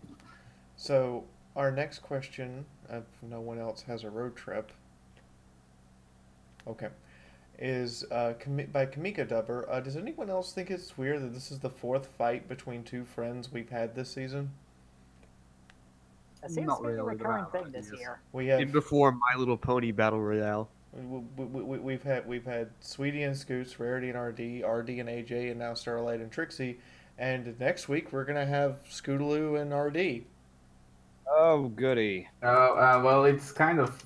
I mean, it's kind of the running thing, but then again, it's a point that they could, like the point they were saying that why don't we ever see them on good days? Like, it's like because it's like every day can't be a good day, so conflicts. Every day's a bad one Morals. instead. Gotcha. Well, especially with such strong personalities. But as far as the fighting goes, I mean, it's almost as if fighting is magic. That was That was good. Thank you. Hasbro's now filed a cease and desist. Yeah, you owe them like $1 million, please. So our It's next alright, we'll just question, rename it. if you guys will scroll up a little bit in the artwork section, you'll notice that someone posted a picture and asked us how this makes us feel. I mean, considering the stuff I draw, perfectly fine. It makes me feel like, is this meme ever going to tire out? Not until she shows up in a game. Yeah, as soon as she shows up in a game, it's done. Wow. Give me Nintendo knows what is wise. They will do it as soon as possible. So personally, I think that artwork is a crowning achievement. Also, I have one question or one comment to make to King Bronze L. Don't blame Spike. Don't blame Spike for the friendships. If it weren't for Spike, those friendships wouldn't have existed in the first place. I made a whole video, or I made a whole panel about it.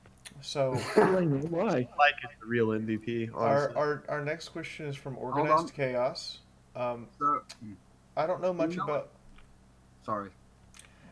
Organized Chaos says he doesn't know much about Middle Eastern food, but did the snack that Starlight spent all their money on cost have meat in it? Because it looked like it did. It's a falafel. I mean, it could be like in Zootopia, like maybe it's like it's like tofu or something like I don't know, something rather than meat, but that maybe has something like spicy or anything like that. Like yeah, the dish itself, I think it does have like meat, but it could be like a substitute or something. Why are people so reluctant to grasp the fact that ponies might eat meat? Like everybody's like, no, it's not meat. It's something else that just looks like meat. Like, what's wrong if it's meat? It's the same thing of why they just don't admit that they're same-sex couples. Well, I don't know. Can I? Harmony. Oh, Sorry, I looked it up. The main ingredient in falafel is fava beans or chickpeas. Oh, Wait. so it was beans. Wait, fava beans? Yeah, either fava beans or chickpeas. Yeah, because I looked that up too, actually, Harmony, and I was gonna say that, but then you did it for me, so thank you. Soylent Green is ponies.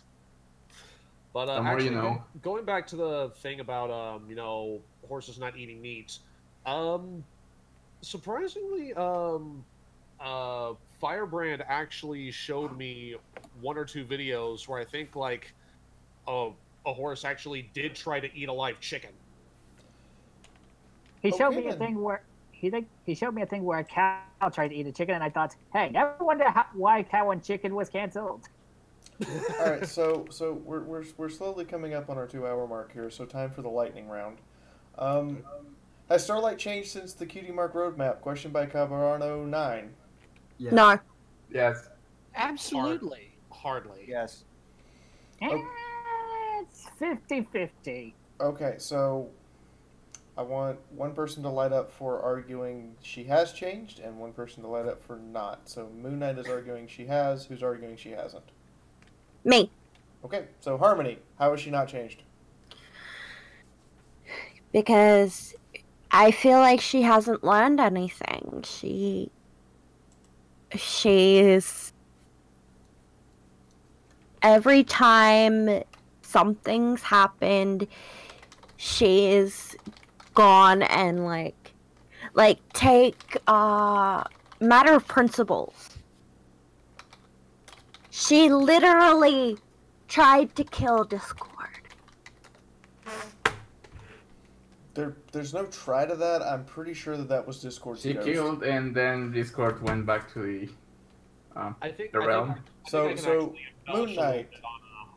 No, I will let Will. If you have another point, please. I think I can actually embellish a little bit on Harmony's stance, because I actually am planning on making a video about her character. I think like what me and her sort of view on why she hasn't really developed. It feels like as much time as we focus on her, it keeps on feeling like that she's remained stagnant. Like a lot of the conflicts that she goes to aren't really as endearing as conflicts that the main 6 go through, and it feels like she's constantly relapsing. And yes, I don't know. Like I said, I can probably explain in a little more detail when I eventually do my little video, but SparkNote's version. Sorry. Just with all the time given to her, it just feels like she's been hitting a brick wall a few times over and over again, and like with this relapsing, it feels like she's kind of a lost cause, and yes, agreed. I continuously scratch my head as to why all these episodes are given to her with all these ideas that we've been wanting to see for years, and yet they don't do anything. Like, the perfect example would be the parrot map. There's been so much extra context missing from Starlight's backstory in the Cutie Remark, and I thought the parrot map would finally open up some doors, and yet it barely did anything. In fact, oh, sorry. One of my friends actually made a video on this exact topic of why she thinks Starlight hasn't changed. The video is titled Puntive Damages, and it is by one of my friends, Lily Orchard. Okay, well, we've heard why she hasn't changed. Moon Knight, you wanted to pick up the crusade for why she has. Go ahead. Okay, so why she has changed? Okay, first of all, maybe she hasn't changed as much as the other has changed. Like for example, Twilight is now a little bit less organized or less worried with some things, and we've seen it through that. Fluttershy has been a little bit more braver, but still she has episodes where she has to show that braveness, but she shows her like until the end of the episode or when the conflict is about to like be spread out or something. Starlight then again had most of the problems with A, being too much in control of something, and B, solving everything with magic, because basically her beginning problem, like Solar, what was his name, Solar, um he went away and she didn't have any friends, and since it was too difficult to have any friends because she was different and everything, she used magic to solve her problems. Now she could have used magic to make Trixie's card bigger. She could have used magic to, I don't know, trade it for the other one without the guy noticing. She could have used magic for this and that, but she doesn't use it as much since what was it? I think it's a all balled up, and the one where she controls everyone. But I mean, she's still that kind of, and everyone else kind of points it out. Like she still tends to go with the first and most easy solution, but I think most of the main six kind of also like tend to go into like past errors that shouldn't happen, but they're still happening. It's like I don't know, Twilight making a big mess of a problem, and I don't know, blaming someone that is the wrong guy, even though she's the princess of friendship. Maybe she hasn't changed as much as one would like, but then again, if she was like, oh, super, I don't know, if she take a ton of decisions really good, or I don't know exactly what aspect you would like her to change, like maybe stop being so like irritating or something. I honestly don't know, but as she is, I think her character is actually good because she's actually shown that, oh, you don't have to do things this way, you can do it this way, or if you want to go your way, that's the way it has to go. So for example, in the season premiere of this season 8. So Okay. I think maybe she hasn't just changed that much, but she has changed. Okay, remind me never to ask for a lightning round during a Q&A session. I was going to add on to that as well. Oh boy. I was going to say, she clearly has changed, because if she was still like where she was, then she would still be a megalomaniacal, super controlling, self-centered, equalized Starlight. And all you got to do is look at her parallel of Queen Chrysalis and their endings, where Queen Chrysalis still rejects friendship and flies off to go do her own thing. Starlight's learnt lessons, and she's like, look, I was evil once, but take my hand. I can show you. I'm trying. Okay. That's entirely fair. How do you make the Saddle Arabia fan less stalkery? I think I already said what I do. Just have him not appear as often during the sequence. Have Starlight and Trixie arrive at a location where he is already present, and therefore it seems like they're catching up to him. Or while he's in Ponyville, just have him say, "Hey, can I follow you guys?" Sure. Okay. There we go. Problem solved.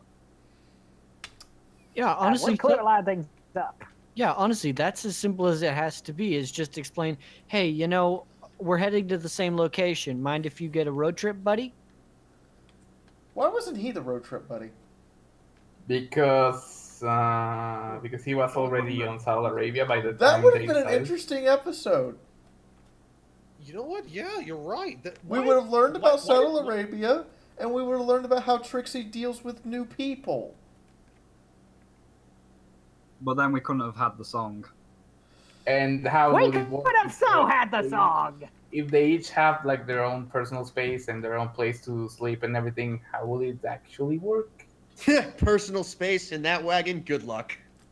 Well, No, in the big I one, mean- like Trixie in her wagon and him in his wagon. Like how will it work? Trixie's never been to Saudi Arabia before, so there's obviously going to be the culture clash conflict that we saw with Pinkie Pie and the Yaks. Yet she says that, oh, I buy my hay cakes always from this guy. And maybe Okay. you can have the conflict of the episode be, you know, Starlight and Trixie trying to show how good of friends they are, by showing off, and actually by trying too hard, they actually make it more difficult for the two of them to naturally get together. To show that they don't actually have a problem. They just weren't in the right mindset in this situation, but they normally do work just fine. Okay. Maricruz asks, will Flurry Heart ever learn Sunshine, Sunshine, Ladybug's Awake, or will she absolutely disdain it? I think she'll learn it. Maybe she will, or maybe she'll have some another like kind of song thingy with her best friend.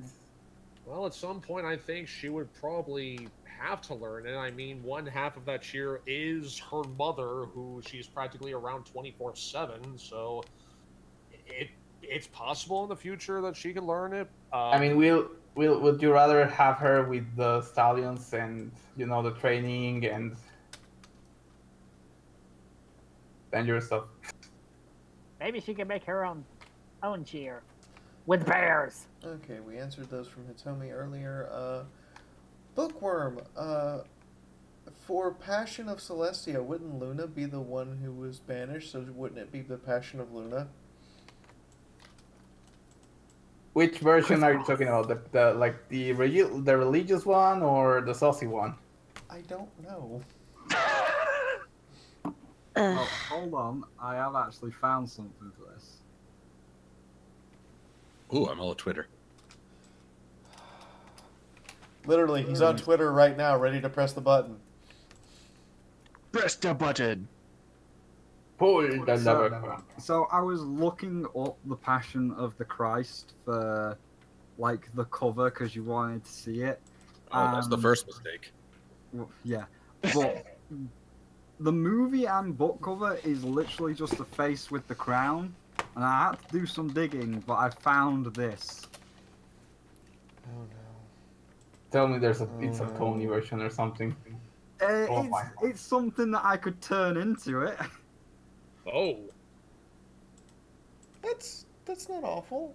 That's kind of disturbing. Disturbing, not awful. That's not too bad. Okay. What am I looking at exactly? I'll just throw it into general really quickly. It's like what could be turned into the Passion of Celestia. Alright, and the last two questions I have here are from Logic is Here. Maybe Trixie built the wagon herself? What do you think? We will never know. That would have been a perfectly fine explanation. I like deny that. the possibility. And the I like last, that. I would dig it. The last question is, do you think Anon of Saddle Arabia should return in future seasons, possibly like a Daring Do episode with Trixie? No, thank you. Nah, he was good as a one-time tea drinking joke, but aside from that, I don't know, honestly. I'm sort of split. If he turned out to be a Saddle Arabian spy meant to undermine Ponyville's economics, maybe. Now, we are going to give our outro, and then I have a raid, I think, still? Yep, he's still going.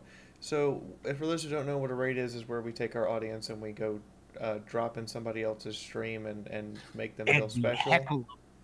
In this case, once we've done our outro here, our raid is going to be of one Bill Newton, i.e. guest of honor at several pony conventions, voice of several characters in the show. So, and also Bliss's husbando, but don't tell her I said that. I'm just kidding. Tell her yeah, that. we're gonna raid Bliss's husbando while Bliss isn't here.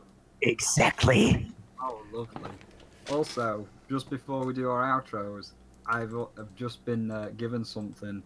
You know when you said it's not canon until it's in a video game? Well, check the general. Mods It don't is count. now in the game. No. Oh, No. sweet Jesus. Someone has taken Somebody modded it in. Oh God, why? Okay, moving on. Mods don't count, but yeah. So I've been Fiaura. I am your host and moderator. You will find everyone's information in the description below. I will also be on my own Discord, which you'll find in the description later tonight for my midnight hangout stream tonight. In addition to this, we will be doing a tabletop gaming live stream tomorrow, and I will be sadly We don't have a reviewers web next week because my substitute moderator is not able to do it anymore. They lost their job, not from me. Like they lost their actual paying job, so they're out looking for work, and the 35-minute drive is now actually a consideration. And I will be at YushiCon, which is a one-day anime con in Stroudsburg, Pennsylvania, at the Stroudsburg College Campus Science Building. And then 2 weeks from now, I will be at Ciderfest. So hopefully I'll have you a Pony Science video. Will, please save me. Yeah, just thanks for listening, y'all, and apparently I must offer apologies again for because of my mere presence making this another 2-hour shtick. I like that your presents make this a 2-hour shtick. Please bring your presents more often. By the way, I just like presents in general, so, you know, if you could get me a real pony, that would be appreciated. Well, the present has been said to be full of presents, so... Unfortunately, I think the only present I've ever actually given you was a dislocated shoulder at one point, so... I popped it back in place, it's fine. Golden Fox.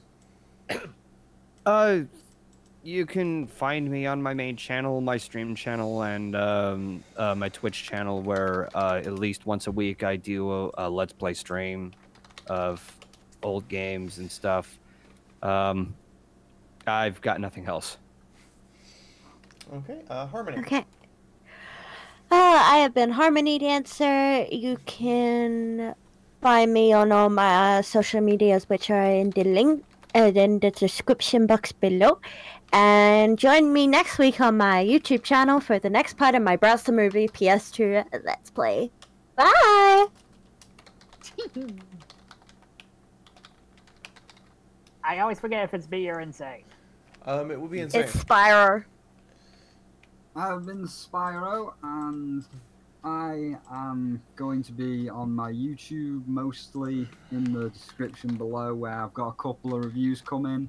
It's 2 AM right now, so I'm probably going to go to bed, but tomorrow I'll also be on Twitch.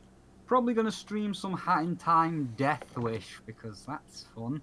So you can get to see me become a very sweary dragon. And that's about it, so have a good night, everybody. Jasper. I have been your local pizza party, and tune in this upcoming weekend for the season finale of Jasper Reacts to the season finale of Season 8. Seasons. How will Jasper cope without his aunt and uncle? Will he ever get to teach that class? Stay tuned. Does Fiaura need to cook more pizzas with explosives? No. That's one way to get explosive diarrhea. Hey! Master. Anyway, this has been your Ace Analyst, Master Kid. Thank you all for joining me. I'm still currently in a blackout, and I'm on my mobile phone, if you can tell. But I still endure. I will endure forever. Anyway, you can find me on my YouTube channel and do the reviews of the ponies and whatnot, and I do streams on Friday nights, so that's about it. Thank you all guys for joining me, and until next time, MC out! Master Burb. Moon Knight Burb. Person. The Burb. Yeah, Burb is fine. Well, I've been Moon Knight. I hope you enjoyed our discussion. I think it's been a wonderful discussion, if anything, because no matter what's the time, I think we all had a really good and fun time around here. I'm mostly on my YouTube channel because I don't really have a good PC to stream, but whatever. I had recently the Sounds of Silence review. I plan to do the Spike's Dad episode review, which it's an episode, all right. And I plan to also do a Venom review because it's not as bad as people are saying it is. So yeah, stay tuned for it, and also some Skylanders because we just finished watching it. So see you there. All right, Mr. Quill. I am the Silver Quill. You can find me here on YouTube. You can find me on DeviantArt. Every Wednesday, I post a comic review or an editorial on Equestria Daily. And you can find me in the nightmares of all my fellow panelists here as I give them the most horrible of ideas. And he is very creative. Oh, honey, no. I'm in your nightmares. That's a really funny way to say wet dreams, but okay. Anyways, my Yeah. Solar! Anyways, I'm Shame! Solar. Oh no, this is me on a daily basis. I thought I established that when I first got into this podcast. Anyways, I don't do anything important because I'm a useless fuck. Respect women. Yeah. Alright, and Brony Critic, you're gonna finish us out. All right, everybody. I am the Brony Critic. You guys can find me right here on YouTube. Just search up the Brony Critic. You can also find me on Twitter at the Brony Critic. Make sure it's the Brony Critic. All right. I think that's about it for me. Okay, ladies and gentlemen, you will notice that there is a link now in the stream chat along with a hashtag. I'm going to drop it in here for our analysts. The idea is that you just drop by Bill's stream there and drop that link and drop that hashtag into his chat real quick to let him know that that you were there. And also, if you want to stick around and watch Bill Newton play Fallout 4 while he voice acts out all the characters, that would be actually kind of entertaining. Bye. Bye. Goodbye. Live So long and long. propane. Peace. Goodbye. Dreams. Respect women.